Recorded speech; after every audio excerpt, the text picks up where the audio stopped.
सरपंच संतोष देशमुख आणि सोमनाथ सूर्यवंशी यांच्या हत्येच्या निषेधार्थ आज सोलापूर जिल्ह्याच्या वतीने पंढरपूर येथील तहसील कार्यालयावर आक्रोश मोर्चा काढण्यात येणार आहे।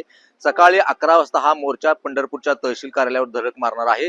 सोलापूर जिल्ह्यातील मराठा बांधवासह सर्व जाती धर्माच्या वतीने हा आक्रोश मोर्चा काढण्यात येणार आहे। मसाजोगचे सरपंच संतोष देशमुख यांच्या हत्येला जवळपास 2 महिने उलटून गेलेले आहेत, तरी अद्याप खरे आरोपी मोकाट सुटल्याची सगळ्या बांधवांचा आरोप आहे आणि या आरोपींना जास्तीत जास्त कडक शासन व्हावं यासाठी खरं तर हे आक्रोश मोर्चा काढण्यात येतोय। गेल्या अनेक दिवसांपासून महाराष्ट्रावर हे आक्रोश मोर्चे काढले जात आहेत आणि सोलापूर जिल्ह्याच्या वतीने हा आज आक्रोश मोर्चा काढण्यात येणार आहे। या आक्रोश मोर्चाला भाजपचे आमदार सुरेश धस असतील, मनोज जरांगे पाटील असतील आणि देशमुख कुटुंबीय देखील या आक्रोश मोर्चामध्ये सहभागी होणार आहे।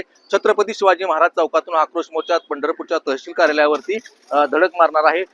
हजारो सगळे समाज बांधव या आक्रोश मोर्चामध्ये सहभागी होणार आहे आणि या आक्रोश मोर्चाची तयारी आता पंढरपूरमध्ये तयारी झालेली आहे।